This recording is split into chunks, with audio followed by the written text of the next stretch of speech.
శ్రీమాత్రే నమ. జై గురు దత్తాత్రేయ నమ. ఈ వీడియోలో మనం కుంభరాశి వారికి అక్టోబర్ 19 నుంచి 25 మధ్యలో జరగబోయే వారఫలాలు పరిశీలించినప్పుడు ముఖ్యంగా ఈ రాశి వారికి రాశి యందు ఉన్నటువంటి రాహు ప్రభావం వల్ల చాలా వరకు మంచి ప్రయత్నాలు విఫలమవుతూ ఉంటాయి. చెడ్డ ప్రయత్నాలు లాంటివి సక్సెస్ అవ్వడం జరుగుతూ ఉంటుంది. అంటే చెడ్డ ప్రయత్నాలు అంటే మనకి కొద్దిగా మన సంఘం సంస్కృతి సాంప్రదాయాలకు విరుద్ధంగా చేసే ప్రయత్నాలు ఫలించడం జరుగుతూ ఉంటుంది. అంటే ఏదైనా అవినీతికరమైనటువంటి ప్రయత్నాలు లాంటివి ఫలించడం జరుగుతూ ఉంటుంది. అంటే ప్రస్తుతం ఏదైనా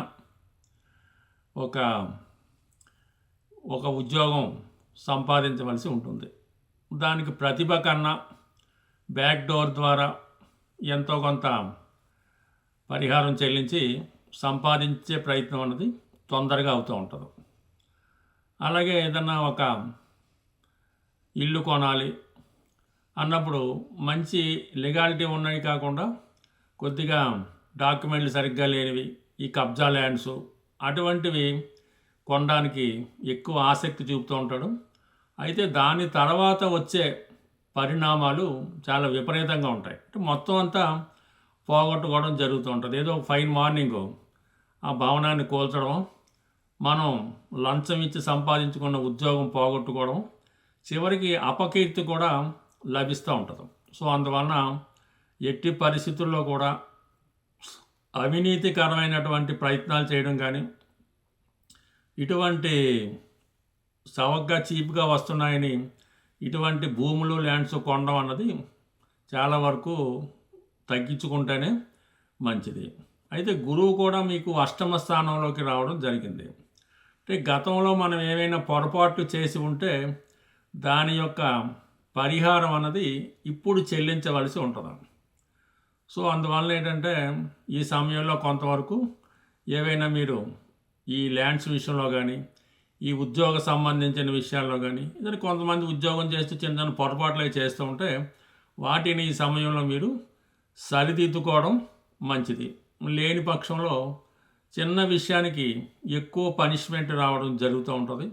కొన్ని సందర్భాల్లో ట్రాన్స్ఫర్ రావడం కానీ, ఉద్యోగం పోగొట్టుకోవడం కానీ జరిగే అవకాశం ఉంటుంది. అంటే ఈ విధంగా కొంతవరకు మనకి 6వ స్థానంలో ఉన్నటువంటి గురువు అష్టమ అవుతుంటాడు అన్నమాట. తన నుంచి మనం మా కుంభం అష్టం అవుతుంటుంది. కాబట్టి ఈ విధంగా ఈ 2 రాశుల మధ్య వచ్చిన షష్టాష్టకాలు ఇటువంటి ఇబ్బందుల్ని కలగజేయడం జరుగుతూ ఉంటుంది. కాబట్టి ఈ విషయంలో కొంత జాగ్రత్త వహించడం మంచిది. అయితే మరి శుక్రుడు కూడా ప్రస్తుతం అష్టమ స్థానంలో ఉన్నాడు. ఇది స్త్రీలతో విరోధం కానీ, స్త్రీలతో విభేదాలు కానీ వచ్చే అవకాశం ఉంది. భాగ్యస్థానంలో రవి బలహీనుడై ఉండడం, కుజగ్రహంతో కలిసి ఉండడం, ఇవన్నీ కూడా కొంతవరకు పెద్దవారి ద్వారా కొన్ని ఇబ్బందులు అపవాదులు వచ్చే అవకాశం ఉంది. బట్ ఏదైనా మనకి ఇంకా కుటుంబ స్థానంలో శనిగ్రహ సంచారం, కొంతకాలం పాటు ఏలినాటి శని ప్రభావం, ఇవన్నీ ఈ రాశి వారికి చిన్న సమస్యని పెద్ద సమస్యగా మారే సూచనలు ఉన్నాయి. కాబట్టి కేవలం ఈ సమయంలో మనం ప్రస్తుతం ఉన్నటువంటి స్థితినే కొనసాగించుకోవడం, అదనంగా ఎటువంటి ప్రయత్నాలు చేయకుండా ఉన్న స్థాయినే కాపాడుకుంటేనే మంచిది. పైపెచ్చు ఈ సమయంలో ఎక్కువగా మన సొంత ప్రయత్నం కన్నా భగవంతుడి మీద భారం వేయడం వల్ల ఎక్కువగా ప్రస్తుతం ఉన్న సమస్యల నుంచి బయటపడవచ్చు. అందువలన వీలైతే ఇంచుమించుగా ఈ రోజు నుంచే ప్రతిరోజు శివారాధన చేసుకోవడం, మనం పనులన్నీ తొందరగా పూర్తి చేసుకొని ప్రతిరోజు కూడా శివాలయం దర్శించి అక్కడ ఒక 10 నిమిషాల పాటు ధ్యానం చేసుకొని విభూతి ధరించడం వల్ల కంప్లీట్గా నెమ్మదిగా మీకు అది డైలీ మనం ఎక్కడికి వెళ్ళకపోయినా శివాలయంకి వెళ్ళి మీ కార్యక్రమాలు స్టార్ట్ చేసుకుంటే అన్ని రకాల సమస్యల నుంచి బయటపడే అవకాశం ఉంటుంది. బట్ ఏదైనా కొన్ని సందర్భాల్లో ఈ రాహు ఈ రాశిలో సంచరించినప్పుడు ఏదైనా బయటికి చాలా డాబుగా చాలా గొప్పగా ఉన్నట్టు కనబడుతూ ఉంటారు, కానీ ఏదో ఒక భయం వాళ్ళని వెంటాడుతూ ఉంటుంది.